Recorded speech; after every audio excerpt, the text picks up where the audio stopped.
leka twogere ku ogambe no wadde oli eyo mu kyalo n'ogenda ko mu wadde omanya abanaganda balina ebigambo ne bagamba obala kuba bebi wava omuzungu ayiri buto bannange abaana ba ankalakata batufusa okulimyako olumu waliyo bebi omuzungu bebi waffe niye twalowooza ndigamba Eezzy yadde agenze mu wadde okuba nti akebera ku bakyala bambuto kubanga bebi waffe ayiri buto sinaba kutegeera bebi waffe kyoba girlfriends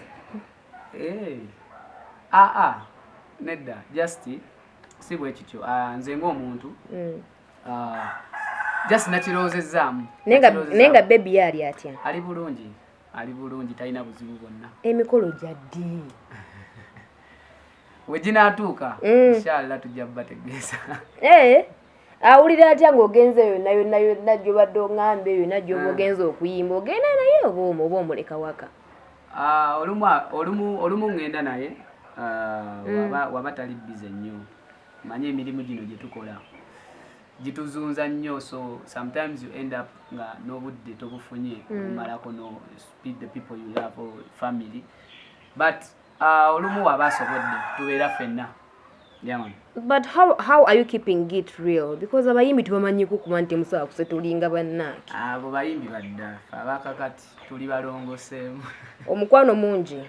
Tulina love.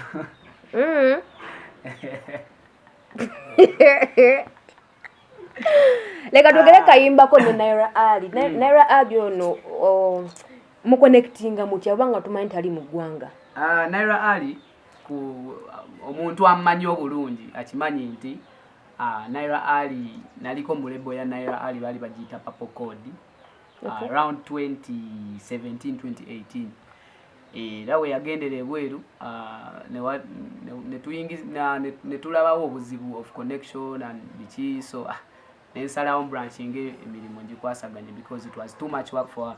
So Naira Ali mumanyi tubadde nga tuogera abadde nga mukama wange in the past so tubadde nga tuogera we are really good friends we are like family actually inze Naira Ali Becky 256 we are like family tubeera tuogera and all that so yalina akayimba ako TikTok kali kayimba kenze we nakawulira nenkagala namugamba mpaayo verse mukana akayimba kangamba tewali buzibu that's how we link up nansindikira oluyimba nendutuulamu cause studio ziri eno nendutuulamu netukola omulimu.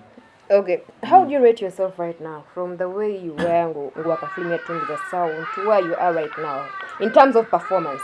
In terms of performance, you know, brand Omuyimbi ekula with every song you release, regardless. Brand esigala ekula.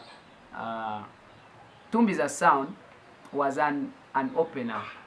I've had openers, but it was the biggest opener in my career. Okay. And all I had to do was keep it consistent. I think we are doing good. We are doing good. Wobala abayimbi woba ogenda booking abayimbi n'obala abayimbi abasookebwako omusanvu si bulamu. First 7 artists. Naye ng'ebyawano Eezzy sinnakulabako. Tonnaba. Gwabadde talaba. Naye competition ogiraba abaana nga baleesa amaanyi banga tumanyi yemu abayimbi abajja during lockdown.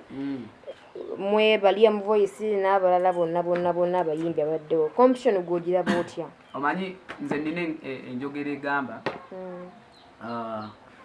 buli muyimbi alina time ye. Sijja kubeera na kyemalira. Nze Mukama yampaako piece of the cake.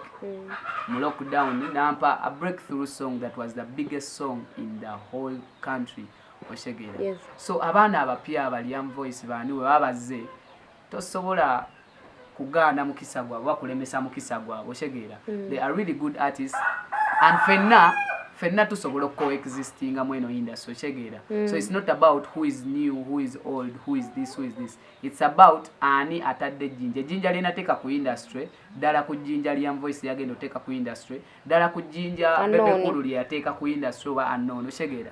So fenna tuina kye tugattako ku eno industry and I believe it's something that you know we are all independent artists and we have different things we do.